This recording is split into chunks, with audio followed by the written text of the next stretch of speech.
Hello students, today we are going to start our new topic, refraction of a plane wavefront. Plane wavefront या plane wave using Huygens principle है ना, और इसके through हम we will prove law of refraction too, है ना। तो हम पढ़ेंगे रिफ्रैक्शन पढ़ने के लिए हमें हाइगेन्स प्रिंसिपल का यूज करना है, और फिर हम बताएंगे आपको कि कैसे हम हाइगेन्स प्रिंसिपल का यूज करके किसी एक वेव फ्रंट जो आ रही है, वेव की वेव फ्रंट जो आ रही है, वो कैसे रिफ्रैक्ट होके आपका सेकंड मीडियम में जाएगी, है ना। तो इससे पहले वाले वीडियो में हमने देखा था कि ये प्लेन वेव फ्रंट डिफाइन करी थी, है ना, जिसमें हमने देखा था कि स्फेरिकल और सिलेंड्रिकल वेव फ्रंट का जो पॉइंट ऑफ सोर्स होता है वो लार्ज डिस्टेंस पे होता है, तो वो जो वेव फ्रंट होता है हमें प्लेन वेव फ्रंट दिखाई देता है।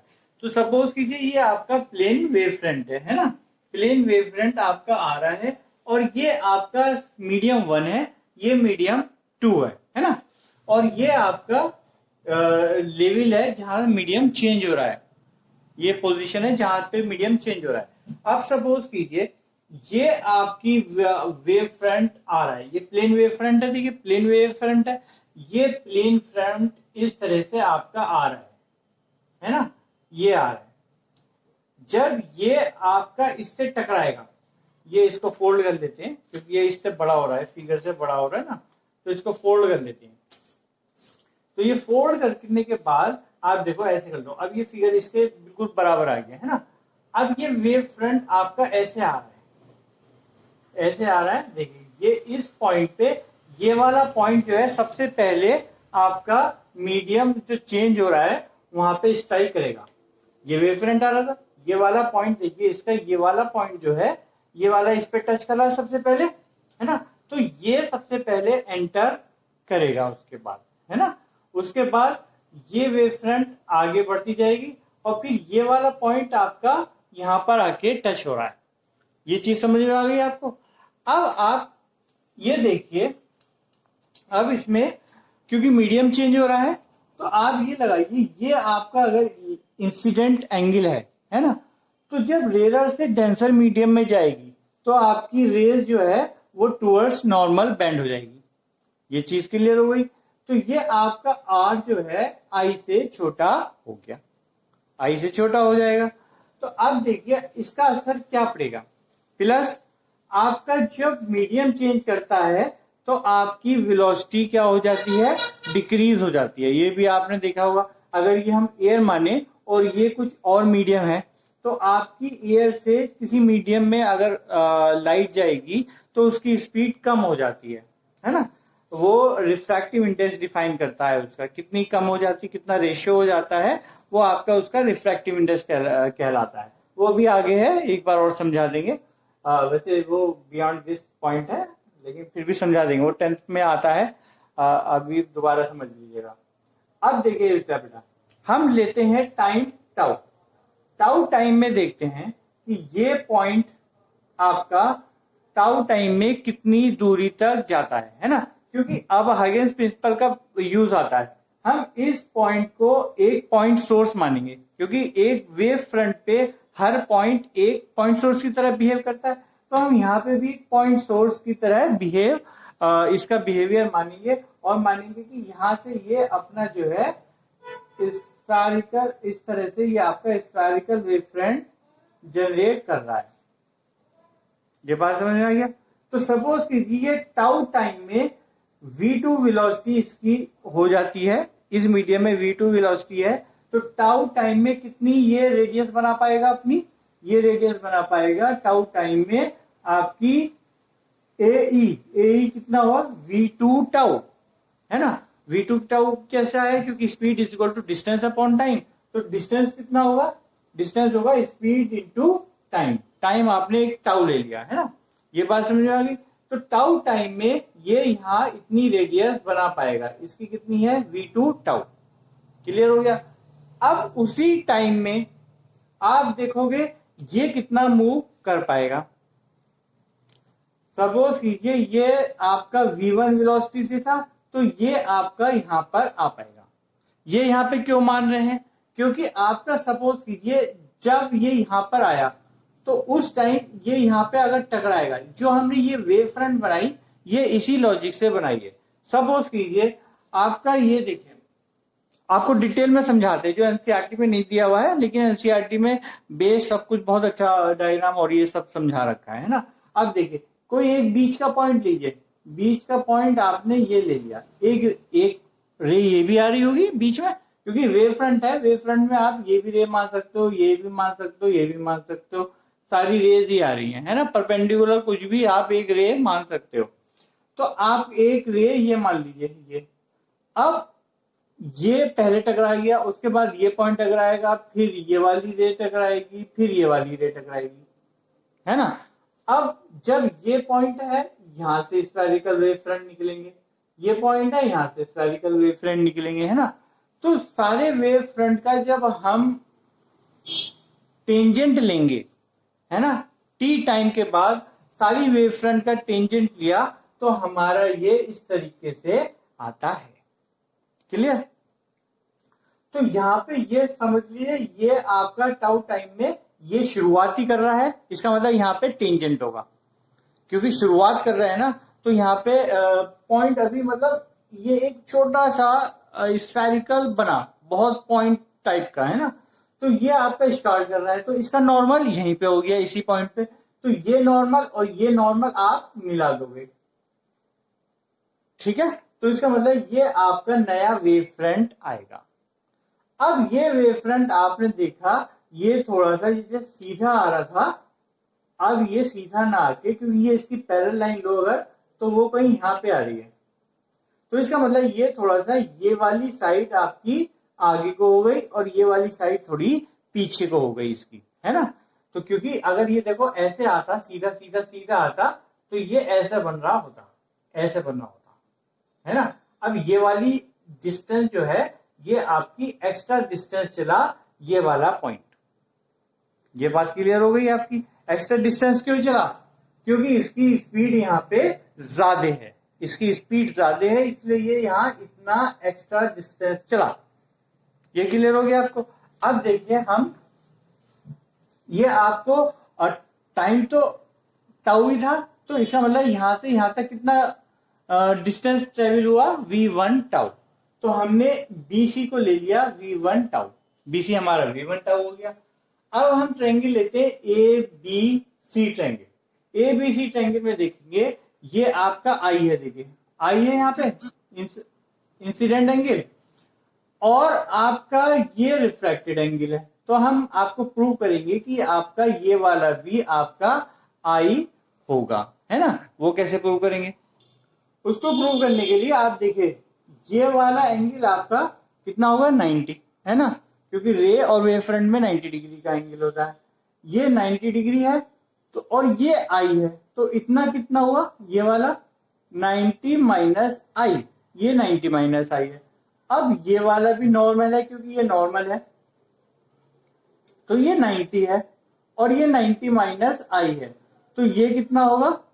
इसमें से 90 माइनस 90 माइनस I, तो इसको सॉल्व करेंगे तो ये I के बराबर हो जाएगा।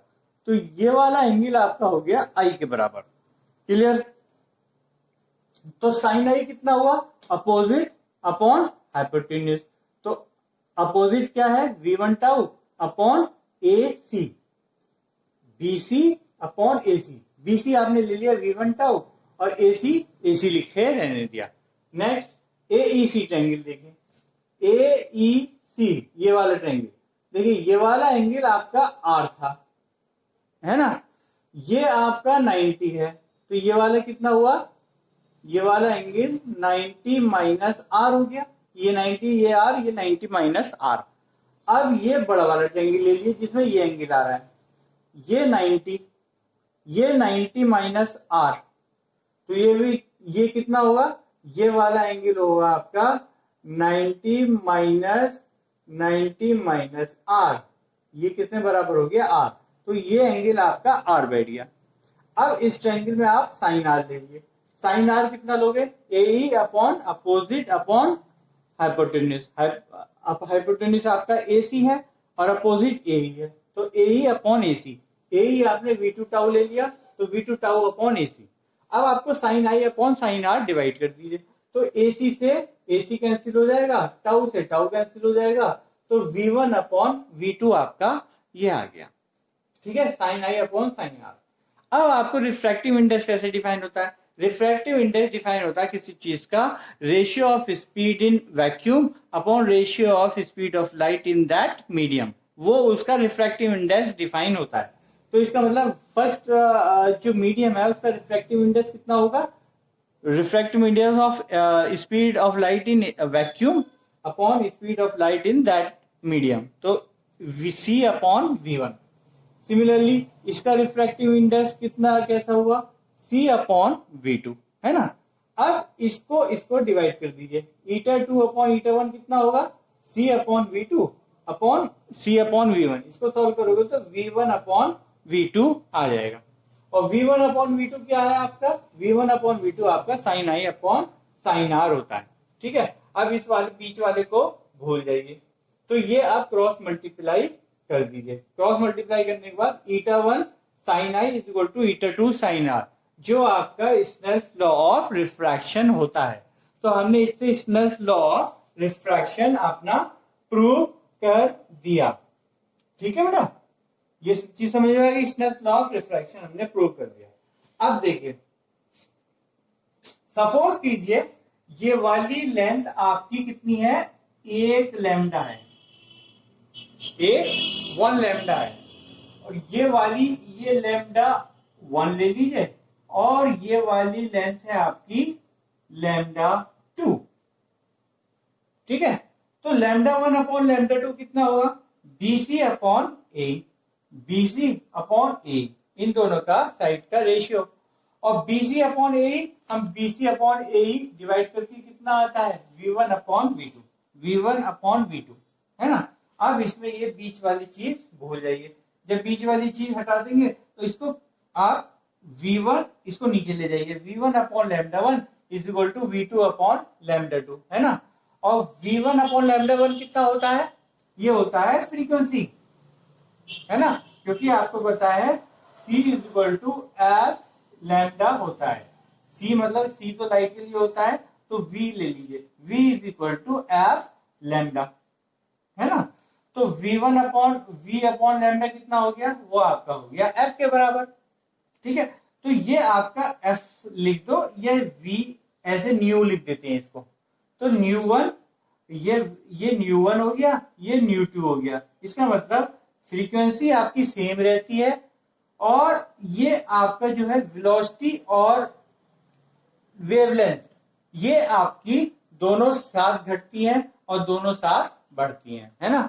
ये इनका रेशियो है, या अगर डेंसर से रेयर जाएगा तो आपका ये दोनों एक साथ बढ़ेंगी, और अगर रेयर टू डेंसर जाएगा तो ये दोनों एक साथ घटेंगी, बट इनका रेशियो जो है वो सेम रहता है। इसका मतलब आपकी फ्रीक्वेंसी जो है, अगर आपका इसमें मीडियम में चेंज हो रहा है तो आपकी फ्रीक्वेंसी सेम रहती है। ठीक है, फ्रीक्वेंसी क्या होती है? नंबर ऑफ साइकिल पासिंग पर सेकेंड में कितने साइकिल पास हो रहे हैं, वो आपके होती है फ्रीक्वेंसी, है ना बेटा। नेक्स्ट इसमें यह है कि बिहेवियर ऑफ प्रिज्म कैसे आपका जो है रिफ्रैक्शन करता है प्लेन वेव फ्रंट का, है ना। तो प्रिज्म, ये देखिए प्रिज्म है ना, ये एक प्लेन है जिसपे आपका ये वेव फ्रंट आके स्ट्राइक कर रही है ना। ये प्लेन वेव फ्रंट है और इसका ये टिल्टेड है। जब ये प्लेन वेव फ्रंट सीधा आएगी तो ये थोड़ा आगे बढ़ी, तो इसका मतलब यहाँ पे ये आके इस तरह की हो जाएगी, है ना, ये आगे बढ़ रही है। अब देखिए ये वाला एंड तो सबसे पहले एंटर कर गया, ठीक है बेटा, ये वाला एंटर करा यहाँ पे टाउ टाइम में। ये तो इतना ज्यादा डिस्क्रिप्शन नहीं है, मैं समझाने के लिए फिर भी बता रहा हूँ कि आपका टाउ टाइम में सपोज कीजिए ये यहाँ तक पहुंच पाया, है ना, कहां तक पहुंच पाया? यहाँ तक टाउ टाइम में, क्योंकि स्पीड कम हो जाएगी, इसकी स्पीड ज्यादा होगी तो ये डिस्टेंस ज्यादा होगा और ये डिस्टेंस कम। सपोज कीजिए टाउ टाइम में ये यहाँ पर इतना पहुंच पाया v2 टाउ टाइम में, और यहाँ v1 टाउ टाइम में यहाँ पे पहुंच जाएगा उतने ही टाइम में v1 की स्पीड से यहाँ पर पहुंच जाएगा। अब क्या होगा कि आपका देखो यहां से ये पॉइंट यहाँ पे पहुंच पाया, ये पॉइंट यहाँ पे पहुंच पाया। अब ये पॉइंट जो है इसके अंदर उतनी ही स्पीड से ट्रेवल करेगा जितनी स्पीड से ये पॉइंट ट्रेवल करेगा। बात समझ में आ गई? तो इसका मतलब क्या हुआ, ये जब यहां से शुरुआत कर रहा था तो ये यहाँ पहुंच पाया था। अब ये दोनों इसके बाद इस टाइम के बाद ये दोनों बराबर स्पीड से चलेंगे, तो इसका मतलब ये जितने डिस्टेंस ट्रेवल कर पा रहा है उतनी ही ये डिस्टेंस ट्रेवल कर पाएगा। इतने टाइम में यहां से यहां तक ये जो टाउ टाइम हो गया, टाउ 1 मान लेते हैं, ये टाउ 1 टाइम हो गया। अब ये डिस्टेंस हुआ v2 टाउ 2, टाउ 2 टाइम में यहां हुआ, तो ये भी v2 टाउ 2 ही होगा क्योंकि ये अब मीडियम सेम हो गया और वेलोसिटी भी इसलिए सेम हो गई। अब जितना ये दूरी चलेगा उतना ही ये यहाँ पे चलेगा। अब क्या हुआ कि ये जो है ये तो बाहर पहले आ जाएगा, ये बाहर पहले आ जाएगा और इसकी स्पीड कितनी हो जाएगी v1, ये बहुत तेजी से आगे बढ़ने लगेगा। अब ये धीरे धीरे चल रहा है तो इसको आने में यहाँ पे सपोज कीजिए टाउ 3 टाइम लग गया, टाउ 3 टाइम लग गया और टाउ 3 टाइम में ये आपका तेज स्पीड से चलेगा, तो ये आपका फाइनली ये सपोज कीजिए यहां तक पहुंच गया क्योंकि ये तेज चलेगा, है ना। अब यहां से हाइगेंस प्रिंसिपल का इस्तेमाल करते हैं और अपना स्फेरिकल ये बनाते हैं, है ना। ये बना दिया यहाँ पे, ये यहाँ पे शुरुआत कर रहा है, तो इसका मतलब ये और ये आपका जो क्या बन गया, वेव फ्रंट बन गया, है ना। तो अब देखिए ये सीधी आ रही थी और यहाँ पे आके टिल्ट हो जाती, किस लिए, क्योंकि ये आपकी जल्दी बाहर आ जाता है और लॉन्ग डिस्टेंस ट्रेवल करता पाता है, तो इसलिए यहाँ पे अगर इसका लोगे, ये तो आपने थोड़ा सा गलत बना दिया। ये देखिए यहाँ पे आपका इस तरह से ये आपका स्फीयर इस तरह से आएगा, है ना, ये स्फेरिकल आएगा क्योंकि यहाँ पे टेंजेंट होना चाहिए ना, ये टेंजेंट आपका बनेगा। तो इसका मतलब ये नया वेव फ्रंट आपका बनेगा क्योंकि ये फेस और ये फेस सेम में होंगे, ठीक है, ये चीज समझ में आ गया। तो इसका तो ये टिल्टेड आपका वेव फ्रंट शो करेगा। अब देख लेते हैं थिन लेंस कैसे बिहेव करेगा। वैसे तो थिन लेंस बनाना चाहिए था, लेकिन हमने थिक लेंस इसलिए बनाया जिससे आपको आसानी से समझ में आ जाए, है ना। तो चीज वही है जिसको समझ में आ जाए, है ना। थिन लेंस अज्यूम करिएगा इसको।